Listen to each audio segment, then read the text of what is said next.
Warahmatullahi wabarakatuh.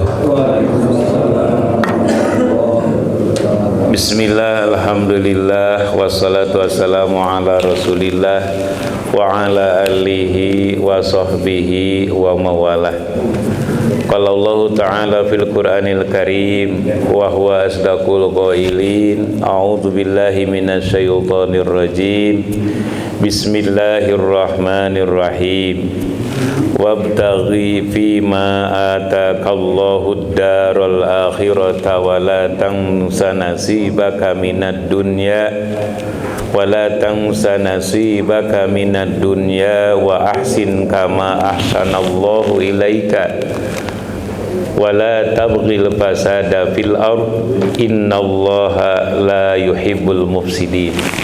Sadaqallahul azim wa sadaqa rasuluhun nabiyil karim wa nahnu ala dzalika minasyahidina wa syakirina walhamdulillahi rabbil alamin.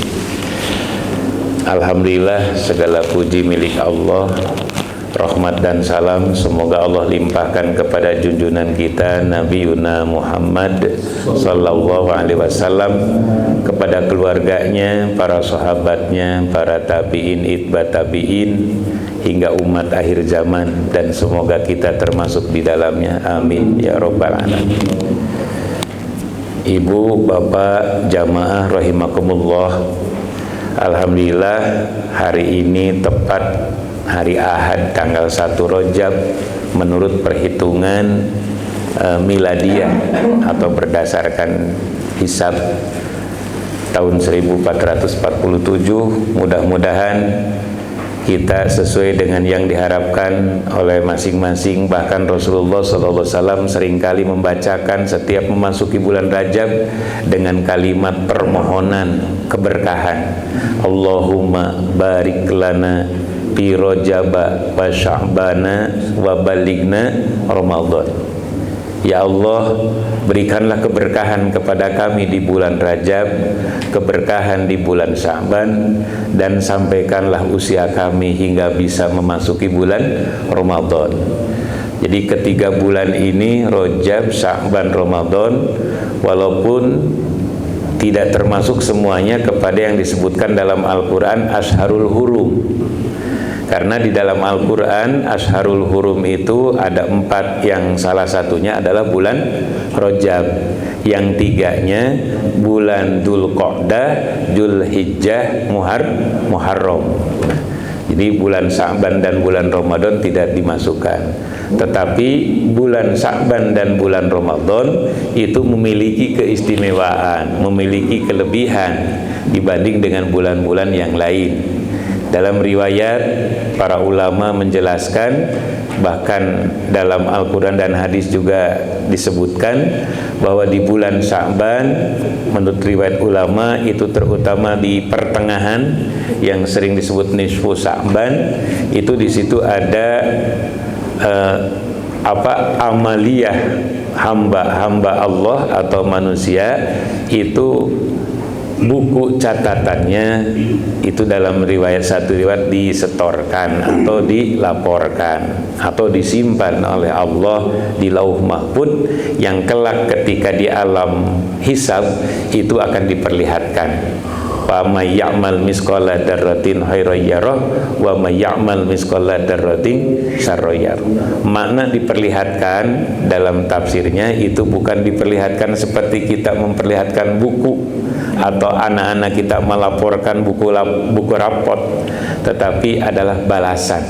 Allah akan membalas setiap amal yang dilakukan oleh hambanya ketika di dunia. Nah, kemudian di bulan Ramadan ada keistimewaan juga yang disebut dengan nuzulul Quran, atau malam atau hari diturunkannya Al-Quran. Jadi walaupun tidak dimasukkan ke 4 bulan yang Ashharul Hurum, tapi juga memiliki kelebihan atau keistimewaan.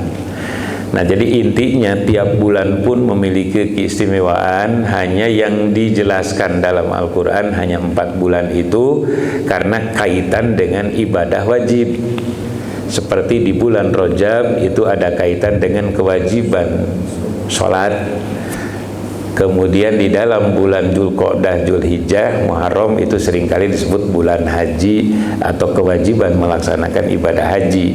Kenapa hanya sholat dan haji saja? Ada yang bertanya begitu.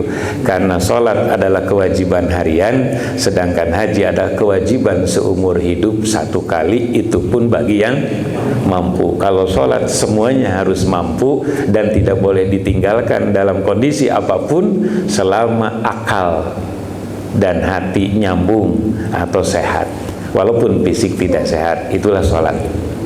Itu barangkali pengantar. Kenapa ini perlu disampaikan? Karena ada kaitan dengan bahasan yang akan kita bahas, insya Allah, tentang sesuai yang disampaikan oleh DKM ya. Bahasannya harus membahas tentang menggapai ihsan dalam kehidupan. Saya percaya Bapak dan Ibu jamaah semua banyak materi ini, baik di buku, di kitab, dalam Quran, dalam hadis, termasuk selebaran buletin di masjid-masjid, ataupun tulisan-tulisan yang nampak dalam internet ataupun handphone dan seterusnya. Jadi yang penting itu sekarang kita asal rajin baca. Jadi saur urang Sunda mah ayeuna nama lamun teu bodoh, lamun teu pinter teh bodoh. Beres? Jadi ayeuna mah lamun teu pinter teh bodoh. Karena bacaan banyak, untuk bertanya banyak, ya. Untuk berpikir juga waktu banyak luang, tidak terlalu capek. Intinya adalah ilmu itu tidak hanya sekedar ilmu yakin. Yang terpenting itu bukan hanya ilmu yakin, tapi harus ainul yakin yang akhirnya akan menjadi hakul yakin. Jadi keyakinan, keimanan, kepercayaan, kebenaran itu tidak cukup diukur dengan ilmu. Ilmu itu pengetahuan. Walaupun banyak orang pintar hafal Quran, hafal hadis, tapi kalau sekiranya dalam kesehariannya masih suka menggunjing, masih suka gibah, masih suka fitnah, masih suka kizib, masih suka hasad, yaitu belum mencapai kepada hakul yakin. Karena belum ada di tengah-tengah antara ilmu dan hak itu ada ain. Ain itu bukti. Ibu cinta kepada suami itu tidak cukup dengan berkata I love you, you love me, yapmilu. Tapi harus ada bukti dari cinta. Nah, kalau kata-kata yang sudah dibuktikan dengan perbuatan, barulah itu disebutnya hak. Kebenaran yang sejati, kebenaran yang hakiki. Termasuk dalam iman. Iman secara definisi adalah iqrarun bil lisan wa tasdiqun bil qalbi wa isbatu bil arkan. Jadi kebenaran yang diucapkan dengan lisan, diyakini dalam hati, tapi butuh bukti dalam perbuatan atau dengan anggota badan. Jadi intinya 3 in 1 ini tidak boleh dipisahkan antara ilmu, kemudian ain dan hak. Begitupun dalam pilar keislaman. Itu kita kenal dalam hadis ketika Rasulullah bersama sahabat berkumpul di sebuah majlis, datanglah seorang laki-laki berpakaian serba putih dan wajahnya sangat aneh. Artinya aneh itu belum pernah terlihat atau belum pernah seseorang melihat wajah setampan itu, kulit sebersih itu, pakaian seputih itu.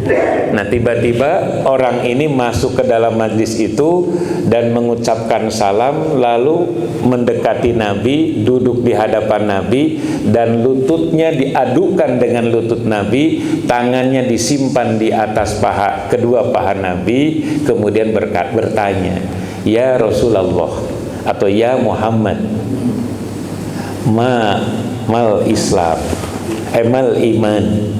Yang pertama yang ditanyakan, apa itu iman? Dijawab oleh Rasulullah sebagaimana yang ada dalam rukun iman. Kemudian ma wal Islam, apa itu Islam? Dijawab yang sebagaimana dalam rukun Islam. Dan setiap akhir pertanyaan kemudian dijawab oleh Rasul, orang ini selalu mengatakan sodakta, benar engkau. Dia yang bertanya, dia yang membenarkan. Kemudian ketika bertanya yang ketiga tentang ihsan yang akan kita bahas ini. Mahwal ihsan. Al-ihsanu kata Rasul, al-ihsanu an ta'budallaha ka'annaka tarahu fa illam takun tarahu fa innahu yaraka. Ihsan adalah jika engkau beribadah kepada Allah seolah-olah engkau melihat Allah. Dan kalaupun engkau tidak bisa melihat Allah, yakinkan, nah itu aku yakinkan Allah melihat kamu, atau yakinkan Allah melihat engkau. Jadi intinya ketiga ungkapan yang dibaca, yang ditanyakan oleh seseorang tadi, yang dalam riwayat itu adalah malaikat Jibril atau malak Jibril alaihissalam. Kenapa menampakkan sebagai seseorang laki-laki?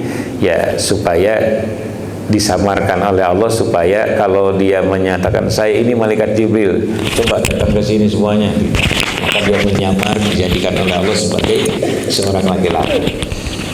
Nah, ketika itu ada salah seorang sahabat Rasul yang kurang senang dengan sikap laki-laki itu. Nampaknya seperti tidak sopan. Tapi Rasul tahu sebelumnya, karena sebelum orang ini datang Allah sudah WA dulu Rasul. Ya WA itu wahyu Allah, sudah memberikan wahyu kepada Rasulullah bahwa nanti ada seorang laki-laki yang datang dan akan bertanya ini, jawaban kamu ini. Nah itu sudah disetting. Nah sehingga begitu dia pulang keluar dari majelis, seseorang bertanya, ya Rasulullah siapakah itu? Itu adalah Jibril alaihissalam. Kenapa tidak diberitahu dari tadi ya Rasulullah? Emangnya mau apa? Mau tanda tangan, tanda tangan. Nah, itu macam bahan saja. Jadi intinya kaget. Maka Rasulullah SAW, tujuan beliau datang dan bertanya kepadaku dan aku menjawabnya dengan pasti, dengan benar, itu sudah atas perintah Allah. Dan itu tujuannya adalah ingin mengajarkan kepadaku dan kepada kalian bahwa apa itu iman, apa itu Islam, apa itu ihsan. Dan pertanyaan yang terakhir adalah tentang kapan kiamat. Rasul tidak menjawab, bahkan membalikan bertanya. Pertanyaan itu yang lebih tahu adalah yang bertanya. Ya. Baik Bapak dan Ibu sekalian, jadi intinya adalah bagaimana cara menggapai ihsan dalam kehidupan. Ya caranya kita pahami, yang pertama kita pahami ihsan itu apa. Yang kedua kita teliti atau kita amati, kita tapakuri, kita hayati ayat-ayat dan hadis-hadis tentang ihsan. Dan yang ketiganya ya insya Allah amalkan, itu akan tercapai ihsan. Apa untungnya orang yang sudah mengamalkan ihsan? Ya sama saja dengan untungnya orang yang sudah mengamalkan rukun iman dan rukun Islam. Karena ihsan itu rukunnya ya perbuatan. Jadi kalau rukun iman itu ada 6, rukun Islam itu ada 5, kalau rukun ihsan itu banyak. Rukun ihsan itu banyak. Ya, hanya kalau dari sekian banyak itu ya kalau dikumpulkan ya ada yang dikata, jika berkata benar harus bisa membuktikan kebenaran dan juga harus benar-benar di dalam melakukan kebenaran. Contoh sholat itu adalah kewajiban. Nah selain sholat itu kewajiban, adalah sholat itu adalah kebutuhan. Nah kalau sesuatu yang sudah dibutuhkan dan wajib dilakukan, itu akan mendatangkan sholat itu adalah manfaat. Sholat itu adalah maslahat. Apa manfaat sholat? Disebutkan oleh Allah, tanha anil fahsya wal munkar. Inna sholata tanha anil fahsya wal munkar. Jadi kalau sholatnya belum bisa mencegah diri yang melakukan sholat itu berbuat keji dan munkar, sholatnya harus dievaluasi lagi. Berarti dalam niatnya, dalam bacaannya, dalam gerakannya, dalam menerjemahkan apa yang dibaca dan apa yang digerakkan dalam kehidupan. Nah itu sehingga sholatnya itu menjadi ihsan nanti. Begitupun dalam puasa. Puasa itu kata Nabi apa? As-saumu junnatun. Puasa itu benteng yang bisa menghalangi orang berbuat keji, berbuat munkar. Itu kita ambil dua perbuatan saja yang pokok, perbuatan keji dan munkar. Dengan zakat juga sama. Dengan zakat itu Allah menyuruh kita zakat, baik itu zakat harta ataupun zakat zakat fitrah ataupun zakat danbi. Zakat danbi itu tobat, membersihkan dosa. Jadi ada 3 yang pokok kita bersihkan: membersihkan harta, membersihkan jiwa, dan membersihkan dosa. Nah, ketika ini yang harus dibersihkan oleh Allah kita lakukan dengan penuh keikhlasan, kesabaran, maka zakatnya, sedekahnya, infaknya, jariahnya itu akan menjadi kebaikan. Nah, termasuk ibadah haji, umroh, dan sebagainya. Jadi intinya adalah ibadah atau ihsan, kebaikan yang diawali dengan iman, keyakinan, dan dibarengi dengan Islam atau keilmuan. Saya seringkali menerjemahkan iman itu diibaratkan adalah hati atau kolbu. Kalau Islam itu diibaratkan dengan akal. Kenapa? Karena di dalam rukun Islam dari mulai syahadat hingga haji 5 rukun itu tidak hanya cukup dengan hati, tapi harus dengan ilmu. Sedangkan ilmu membutuhkan akal yang sehat, akal yang bersih. Nah, sedangkan ihsan itu anggota badan, seluruh anggota badan harus baik. Ya. Kalau puasa hanya menahan lapar dan dahaga secara syar'i, ya, dari yang membatalkan puasa, tapi kalau ihsan di dalam berpuasa itu lebih dari itu. Begitupun haji. Haji hanya sebagaimana rukun haji, wajib haji, tapi ihsan di dalam haji adalah menjaga pasca melaksanakan ibadah haji. Begitupun sholat dan yang lain. Jadi ihsan itu adalah kebaikan lahir batin, sehingga orang bisa merasakan. Jadi dari hati dan akal akan melahirkan rasa. Maka rasa itulah yang bisa dirasakan secara fisik dan psikis, secara lahir dan batin. Jadi ihsan itu seperti itu. Jadi tidak disebutkan rukun ihsan ada 2, rukun ihsan ada 3, tidak. Hanya disebutkan ihsan itu anta budallaha, ketika kamu beribadah kepada Allah, mengabdi kepada Allah, seolah-olah kamu harus melihat Allah. Dan kalaupun kamu tidak bisa melihat Allah, yakinkan Allah melihat kamu. Nah, kalau kita sudah yakin, apa disebutnya? Muraqabah. Jadi muraqabah itu meyakini bahwa Allah selamanya menyaksikan, melihat, mengamati, bahkan mencatat amal kita. Itu baru disebut muraqabah. Kalau sebelum muraqabah apa? Pendekatan, PDKT kepada Allah apa disebutnya? Muqarrabah. Qarraba yuqarrib, mendekatkan. Jadi muqarrabah, sesudah muqarrabah mendekatkan diri kepada Allah itu bisa dengan melaksanakan rukun Islam, bisa dengan meyakini rukun iman. Itu dalam rangka pendekatan atau mendekatkan diri kepada Allah dengan baca Quran, dengan silaturahmi, dengan sedekah, dengan sholat berjamaah, dengan kajian seperti ini. Ini kita dalam rangka muqarrabah. Nah, kalau sudah dilakukan muqarrabah itu secara istiqomah itu apa? Inten atau rutin gitu ya, dilakukan terus menerus. Bahasa Sunda nama ajeng, tegedang keanginan, bahasa Sunda nama sesai, teunggut kalinuan, tegedang keanginan, tidak mudah terpengaruh ketika berbuat baik, tanpa ada pengaruh atau tidak mudah dipengaruhi. Itu istiqomah. Insya Allah nanti akan mendapatkan muraqabah. Muraqabah itu merasa diawasi oleh Allah. Nah, muraqabah ini kalau dalam keseharian bisa diterapkan. Ya, muraqabah itu merasa diawasi oleh suami, merasa diawasi oleh istri, merasa diawasi atau dilihat oleh anak, sehingga seorang suami akan hati-hati dalam kehidupannya kalau dia meyakini disembunyikan sesembunyi-sembunyinya, serapi-rapinya suatu saat akan diketahui oleh istrinya. atau akan diketahui oleh suaminya, akan diketahui oleh anaknya, akan diketahui oleh saudara dan tetangganya. Nah itu saja, itu sudah akan mulai mendorong kita untuk berhati-hati dalam hidup. Pemalsuan, penipuan itu akhirnya akan diketahui. Karena kalau Allah sudah memperlihatkan, tidak ada yang sulit bagi Allah. Idza ja'al haqqu wa jahaqal batil innal batila kana zahuqa. Kebatilan itu akan muncul, kebatilan itu akan kalah, kebatilan itu akan dikalahkan.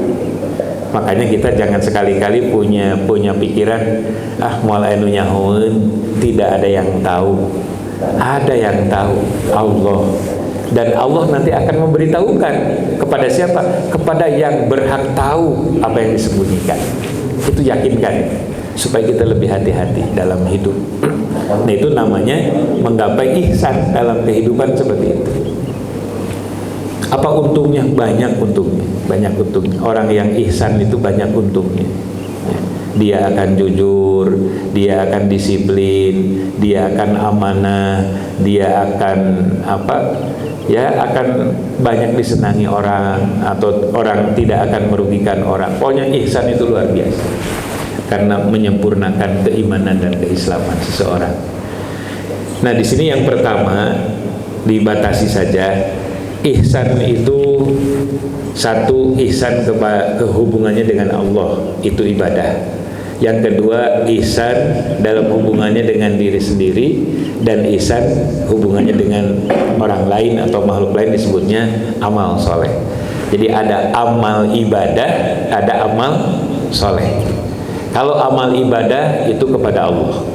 Bahkan ibadah juga dibagi dua oleh ulama fikih, ada mahdoh, ada ghair mahdoh. Ada yang langsung kepada Allah, ada yang tidak langsung. Bukan berarti menyembah makhluk, tapi menyembah Allah tidak secara langsung dengan persembahan, tapi mempersembahkan sedekah kepada manusia, tapi dipersembahkan untuk Allah. Maka iyyaka na'budu wa iyyaka nasta'in. Jadi di sini hubungan dengan Allah itu harus baik, karena Allah yang akan menilai kebaikan kita, bukan manusia. Ini dalam surat Al-Mulk ada ayat 2. Alladzi khalaqal mauta wal hayata liyabluwakum ayyukum ahsanu amala. Itu garis bawahi ahsanu, bukan aksaru. Ahsanu. Jadi kaitan dengan amal itu bukan banyak. Amal itu yang penting baik. Walaupun banyak, jika tidak baik, ya itu kurang baik. Tapi walaupun sedikit baik dilakukan dengan ihsan, insya Allah jadi ahsan. Jadi ahsan. Makanya kalau kita sholat sunat misalnya, walaupun 2 rakaat, sholat malam atau sholat pagi duha, atau sholat siang misalnya tahiyatul masjid sebelum duhur, atau sholat syukrul wudu ketika sesudah wudu, itu niatnya mulai dari bacaannya, gerakannya, lakukan dengan baik, seolah-olah kita sedang menghadap Allah. Walaupun kita tidak melihat Allah, yakinkan Allah menyaksikan sholat kita. Maka kita dari mulai pakaiannya, badannya, hatinya, pikirannya betul-betul fokus kepada Allah. Itu Allah Maha tahu. Oh ini orang ini betul-betul menghadapku dengan kesungguhan. Allah akan mencatat orang ini muhsin. Muhsin itu orang yang berbuat ihsan. Kalau orang yang berbuat ikhlas apa? Mukhlis. Mukhlis. Wahwa, dan Allah Al-Aziz, gagah. Jadi ketika kita menghadap Allah, mengabdi kepada Allah, jangan merasa gagah. Walaupun kita pangkatnya jenderal berbintang 7, liar atunya bintang 7 mah liar. Jadi walaupun kita punya banyak jabatan, punya banyak ilmu, punya banyak harta, ketika kita di hadapan Allah, kita ini hamba. Kita ini hamba Allah. Bukan lagi hamba jabatan, bukan lagi hamba ilmu, bukan lagi hamba harta, bukan lagi hamba gelar, tapi di hadapan Allah ketika kita puasa Ramadan, ketika ibadah haji, ketika sholat, ketika sedekah atau zakat, kita ini hamba Allah yang siap untuk diperintah Allah, yang siap untuk dilarang Allah. Raditu billahi robba. Kalau kita ridho Allah sebagai Tuhan, ya kita harus ridho juga kepada perintah dan larangannya. Nah kemudian Ghafur, apa Ghafur? Maha pengampun. Yang namanya manusia al-insanu mahalul khata wa nisyan. Manusia itu tidak selamanya benar karena bukan malaikat, dan manusia tidak selamanya salah karena bukan iblis. Maka manusia ada di pertengahan, kadang salah, kadang benar, kadang ingat, kadang lupa. Pada saat salah dan lupa, ketika disadari dan dia bertobat, Allah Maha Pengampun. Tetapi jangan tobat nasian, tapi harus tobat nasuhan atau nasuha. Nasian itu atau nasia itu dari kata nisyan, artinya tobat tapi sering dilupakan atau sering lupa. Hari ini istighfar, di pagi hari, siangnya innalillahi. Istighfar di malam hari, siangnya ya innalillahi. Banyak melakukan kegiatan yang tidak sesuai dengan yang diminta ketika malam. Ya Allah, ampunilah saya dari dosa dan kesalahan. Ini di malam hari. Ya Allah, tunjukkan saya ke jalan yang benar dan Engkau ridhoi. Ya Allah, berkahkan rezeki saya. Ya Allah, jauhkan saya dari rezeki yang Engkau haramkan. Ya Allah, dalam sholat duha. Dalam sholat duha, doanya sesudah sholat duha. Tapi selesai sholat, selesai berdoa, kembali ke jalan yang salah.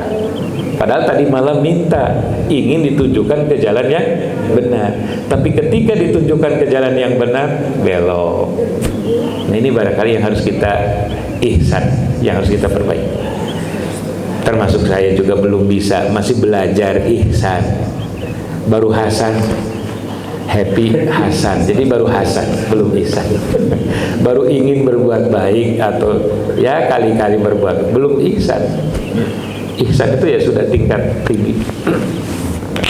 Nah kemudian apa hubungannya dengan diri sendiri? Ya hubungannya dengan diri sendiri, kita nggak usah banyak perhitungan dan pertimbangan. Yang penting kita banyak saja berbuat baik. Karena apa? Karena kebaikan itu akan kembali kepada orang yang melakukannya. In ahsantum ahsantum li'am pusikum wa in ahsantum falaha. Jika berbuat baik, berarti kamu telah berbuat baik untuk dirimu sendiri. Wa in asatum falaha, ini tidak diterjemahkan ya. Harusnya wa in asatum falaha, dan jika kamu berbuat jelek, kejelekan itu ya juga kembali kepada dirimu sendiri. Nah itu yang dasar-dasar Qur'annya. Kemudian kepada makhluk lain atau kepada sesama, ini jelas perintahnya dalam surah Al-Qasas ayat 7. Ahsin kama ahsanallahu wa ahsin kama ahsanallahu ilaika. Dan berbuat baiklah kamu karena sebagaimana Allah telah berbuat baik kepadamu. Jadi kalau kita menghitung la tuhsuha, tidak akan terhitung nikmat Allah yang diberikan kepada kita. Maka jangan perhitungan ketika kita memberi kebaikan kepada orang lain. Tahu nggak si Fulan kalau tidak saya sekolahkan, dia nggak mungkin jadi sarjana. Ya iyalah kalau tidak sekolah. Nah hanya kita yang menyekolahkannya jangan disebut-sebut. Wala tabtilu shadaqatikum bil mani wala ada. Jangan kau batalkan kebaikanmu, sedekahmu itu dengan menyebut-nyebut atau menyakiti orang yang menerima, jadi batal. Ya tidak jadi lagi, berkurang itu pahalanya, berkurang. Sudah lupakan saja.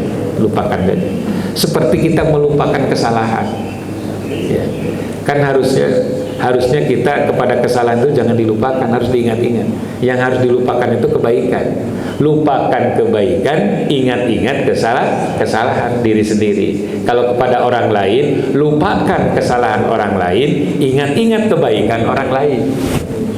Insya Allah orang itu akan semakin baik. Caranya begitu untuk menggapai kebaikan, ihsan. Jadi lupakan kesalahan orang lain, ingat-ingat kebaikan orang lain.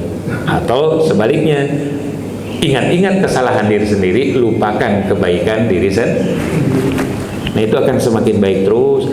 Jangan tetap saja selalu mengingat kebaikan kita dan selalu mengingat kesalahan orang lain. Jadi timbul terus kebencian, dendam. Nah, ya. Bahkan lebih luas lagi nantinya malah menggibah, bukan menggibah, menyebarkan. Seseorang yang tadinya tidak tahu jadi tahu karena kita beritahu. Ihsan dalam berhubungan dengan sesama itu sebagaimana Allah telah berbuat baik kepada kita.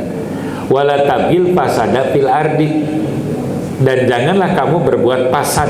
Fasad itu kerusakan di muka bumi, baik merusak lingkungan, merusak alam, merusak manusia, merusak hubungan, merusak sosial masyarakat.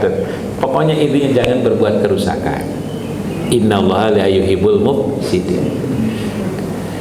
Sesungguhnya Allah tidak menyukai orang yang berbuat kerusakan. Kerusakan apa saja? Jangankan terhadap orang lain atau lingkungan, dalam diri, kepada diri sendiri saja tidak boleh berbuat kerusakan. Kulit ibu bapak yang sudah baik ini ya dirusak, atau wajah ibu yang sudah cantik, wajah bapak yang sudah tampan dirusak, atau mata kita ini sudah diatur ritmenya oleh Allah. Jam sekian mata sudah ngantuk, sudah lelah, jangan dipaksakan bangun kalau tidak butuh sekali. Kenapa? Karena kullu hakin dihakun. Setiap yang hak yang diberikan oleh Allah itu punya hak. Mata kita punya hak. Kalau sudah loyo, sudah layu, sudah leye, ya beremke mal balik. Cek bahasa budak. Jadi kalau sudah ngantuk, ya jangan dipaksakan. Misalnya kita sedang sholat sunat, rencana kita sholat tahajud misalnya 8 rakaat, sudah 6 rakaat sangat lemes, udah 2 rakaat yang terakhirnya duduk saja. Jangan dipaksakan berdiri kalau memang sudah sangat lelah. Sudah sambil duduk saja. Sambil duduk pun sudah kesel, sudah sakit, udah sambil berbaring nggak apa-apa. Kalau sholat. Kalau memang ingin ya, pokoknya saya nanti malam mau sholat sunnah. Kalau memang itu, kalau enggak juga nggak apa-apa. Kalau sunnah, tapi kalau wajib mah harus. Kalau sholat wajib mah harus dipaksakan apapun kondisinya selama akal sehat. Nah, jadi yang harus kita lakukan dengan cara ihsan itu kepada Allah bentuk ibadah, kepada diri sendiri dalam bentuk akhlak, dan kemudian kepada alam lingkungan atau orang lain yang dalam bentuk misalnya amal soleh. Menanam tumbuhan itu amal soleh. Bahkan ada hadis, lupa saya hadisnya panjang, hanya intinya walaupun besok tahu hari kiamat, besok tahu ada hari kiamat, ada biji pohon atau ada pohon yang belum ditanam, tanamkan saja. Tanam. Kenapa? Karena dengan menanam itu adalah sebuah amal soleh. Ya, menyingkirkan duri di tengah jalan itu amal soleh. Jadi amal soleh itu apapun lakukan saja, sekecil apapun, selagi ada kesempatan. Nah, kemudian ciri-cirinya. Ciri-ciri ini bukan berarti hanya 6, tapi sebagian saja di antaranya. Ini berdasarkan Quran. Bertakwa kepada Allah itu ada dalam surah At-Taubah ayat 7. Innallaha yuhibbul muttaqin. Sesungguhnya Allah mencintai orang-orang yang bertakwa. Kemudian ayat yang kedua, menafkahkan harta di waktu luang ataupun sempit, di waktu lapang ataupun sempit. Artinya dalam kondisi ekonomi sedang stabil ataupun sedang labil, tetap saja sedekah mah harus, bukan harus itu ihsan. Hanya beda ininya, mungkinnya beda jumlahnya. Kalau sedang punya uang 1 miliar, ya sedekahnya misalnya 100 juta. Tapi kalau sedang tidak punya uangnya hanya 100 juta, ya sedekahnya 100.000. Nah, itu sebagaimana. Yang penting ada, kalau kita punya uang 100.000, ya sedekahnya 100 rupiah. Jadi intinya ada sodakoh setiap hari. Walaupun tidak sodakoh harta, minimal sodakoh ihsan. Apa ihsan itu? Berbuat baik apa saja. Misalnya ketika ada orang lewat tidak dikenal tapi yakin itu muslimah atau muslim, kita mengucapkan salam, itu kan sodakoh. Mengucapkan salam sodakoh. Atau kita misalnya ya tadi itu ya, ada paku atau ada duri di jalan, kita amankan supaya tidak membahayakan orang, itu sodakoh. Sekecil, paling tidak senyum, kan kata Rasul, senyum itu sekurang-kurangnya sodakoh, senyum. Tapi kepada orang lain, kalau tidak ada orang, jangan senyum. Nah kemudian yang ketiga, menahan amarah. Menahan amarah juga itu sodakoh, ihsan. Ini ada dalam surah Ali Imran ayat 134, termasuk memaafkan kesalahan orang lain. Apa ayatnya, Bu? Ibu-ibu biasanya banyak menghafal ayat, Bu. Apa ayatnya? Alladzina yunfikuna fis-sarra'i wad-dharra'i wal kadzimina al-ghaidha wal 'afina 'anin nas. Innallaha yuhibbul muhsinin. Orang-orang yang menginfakkan hartanya pada saat sarro itu rahasia, sarro itu banyak waktu atau banyak uang, wadorro, dan ketika madarat atau ketika sempit tapi tetap sedekah dalam bentuk apapun. Kemudian orang yang menahan amarah, menahan marah. Jadi ambek nama ayah pi ambekeun ya.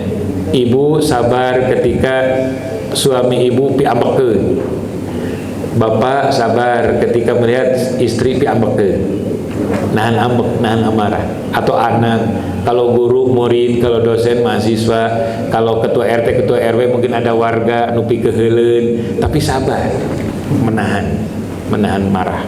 Itu ihsan. Kemudian berbuat baik dalam segala hal. Ini ada dalam surat Ali Imran ayat 100, bukan Ali Imran ya? Ya, dalam surat Al-Baqarah ayat 195. Wa ahsinu, itu ada itu kan? Wa ahsinu innallaha yuhibbul muhsin. Dan berbuat baiklah, karena sesungguhnya Allah mencintai orang yang berbuat baik. Sabar dalam ujian dalam surat Yusuf ayat 56. Nusibu birahmatina, Allah akan menimpakan, memberikan rahmat kami, kata Allah, man nasya'u, kepada orang-orang yang kami kehendaki. Wala tudhi'u, dan Allah tidak akan menyia-nyiakan. Yang suka menyia-nyiakan manusia. Jadi Allah tidak pernah mensia-siakan. Yang suka mensia-siakan adalah manusia. Wala nudi'u, Allah tidak pernah menyia-nyiakan ajrul muhsinin, balasan kebaikan kepada orang-orang yang berbuat baik. Artinya kebaikan sekecil apapun Allah akan balas dengan kebaikan lagi. Bahkan kalau bab sedekah, satu dibalasnya berapa? 10 sampai 700, bahkan sampai 7.000 balasan. Bahkan satu kebaikan di bulan Ramadan, kalau pas Lailatul Qadar, itu sama dengan 1000 bulan kebaikan. Subhanallah, saking rohimnya Allah, rahmannya Allah. Tapi kalau berbuat salah, satu dibalasnya berapa? 1. Itu ada dalam kitab Riyadhus Shalihin bab niat.